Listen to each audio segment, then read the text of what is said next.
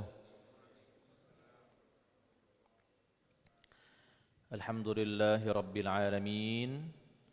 Wassalatu wassalamu ala ashrafil anbiya'i wal mursalin Sayyidina wa habibina wa syafi'ina wa maulana Muhammadin sayyidil mursalin wa ala alihi wa sahbihi ajma'in. Allahumma rabbana inna nas'aluka ilman nafi'a wa rizqan tayyiba wa amalan mutaqabbala birahmatika ya arhamar rahimin. Allahumma anfa'na bima 'allamtana wa 'allimna ma yanfa'una warzuqna 'ilman yanfa'una ya dzal jalali wal ikram. Ma'asyiral muslimin wal muslimat, hadirin wal hadirat, bapak-bapak dan ibu-ibu, jamaah salat subuh di Baitur Rahman yang mudah-mudahan semuanya dalam limpahan rahmat dan karunia Allah Subhanahu wa taala. Alhamdulillah, di pagi hari ini kita kembali melanjutkan pembacaan kitab Misbahuz Zalam, kitab yang menjelaskan kitab Bulughul Maram yang berisikan tentang hadis-hadis seputar hukum-hukum syariat, atau yang lebih mudahnya hadis-hadis seputar fikih yang dulu dikumpulkan oleh Imam Ibnu Hajar Al-Asqalani, lalu kemudian oleh salah seorang ulama Indonesia, Kiai Haji Muhammad Muhajirin Amsar. Akhirnya hadis-hadis itu dijelaskan di dalam satu kitab yang beliau kasih nama dengan kitab Misbahuz Zalam. Dan pada subuh kali ini kita masuk ke bab baru, masuk ke dalam pembahasan baru tentang babul masajid, bab tentang masjid, yang nanti kita akan baca beberapa hadis seputar masjid, seputar hukum-hukum terkait dengan masjid. Nah, sebagai pembuka, kata ulama kita Kiai Haji Muhammad Muhajirin Amsar, al-masajidu jam'u masjid. Masajid ini kata jamak dari masjid, dan masjid itu sendiri kata beliau adalah mahallus salati wal ibadati. Masjid itu sendiri adalah tempat melaksanakan salat dan tempat melaksanakan ibadah secara umum. Jadi beliau menyebutkan memang secara khusus masjid itu adalah tempat orang salat, baik salat sunnah maupun salat wajib. Tetapi secara umum menurut beliau di dalam definisi ini, masjid itu juga adalah tempat yang layak, tempat yang bagus untuk dipakai dalam momen seluruh ibadah. Dan ibadah ini adalah ismun jami'. Ibadah ini adalah nama untuk seluruh aktivitas yang dicintai oleh Allah Subhanahu wa taala dan dicintai oleh Rasulullah sallallahu alaihi wasallam. Jadi apapun bentuknya, selagi dia adalah ibadah secara umum, maka sebenarnya boleh-boleh saja dan bagus-bagus saja untuk dikerjakan di masjid. Ya, kalau seandainya kita melihat misalnya fungsi masjid di zaman Rasulullah SAW, tentu saja fungsi yang ada bukan hanya untuk pelaksanaan ibadah sholat 5 waktu, tetapi juga untuk aktivitas-aktivitas yang lainnya, ya, terutama untuk pembelajaran, pendidikan, untuk Rasulullah SAW menyampaikan ayat-ayat Al-Quran, untuk Rasulullah SAW menyampaikan strategi dan seterusnya. juga dalam rangka atau juga dalam aktivitas-aktivitas ekonomi mungkin juga, edukasi tentang ekonomi mungkin, dan secara umum untuk kemaslahatan kaum muslimin dan muslimat itu mungkin juga diadakan di masjid. Jadi secara umum ini ranah yang bisa menjadi pilihan bagi ta'mir masjid, selain tentu saja pilihan yang fokus utama yang harus diusahakan adalah adanya pelaksanaan ibadah sholat 5 waktu. Jadi jangan sampai fungsi utama justru tidak ada.